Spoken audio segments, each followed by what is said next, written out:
মই তোৰ হাতখন বিচাৰিছিলোঁ অস্তাচলত বাট বুলিবলৈ। তইচোন লাখুটিডালহে তুলি দিলি মোৰ দুহাতত। আজিৰ পৰা এইডালেই তোৰ সাৰথি বুলি কৈ মই বৰ উৎসুক হৈ পৰিছিলোঁ তোৰ সফলতাৰ মহোৎসৱত গীত গাবলৈ। তইচোন পাকঘৰতে আবদ্ধ কৰি ৰাখিলি মোক খঙত অগ্নিশৰ্মা হৈ। আচল পাতি ৰৈ আছিলোঁ মই তোৰ ভাগৰ মচিবলৈ। তইচোন কষ্ট পোৱা হলি মোৰ ছাঁটো সহিবলৈ। ৰিক্ত মই আজি সকলো উজাৰি তোৰেই নামত।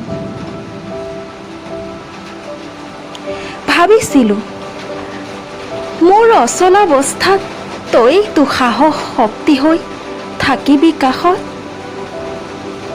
কিন্তু তইচোন অতিষ্ঠ হৈ পৰিলি মোৰ কেকনি গেঙনিবোৰত।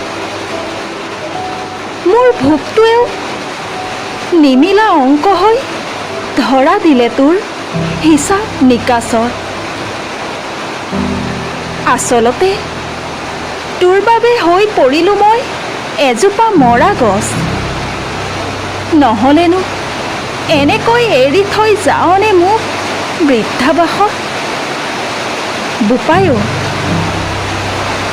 তই বাৰুকৈয়ে সমৃদ্ধিশালী হলি ধন ঐশ্বৰ্যৰ প্ৰভাৱত।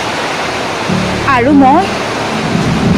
মইচোন একেবাৰে টোকোনা হৈ পৰিলোঁ অলপ মৰম আদৰৰ অভাৱত।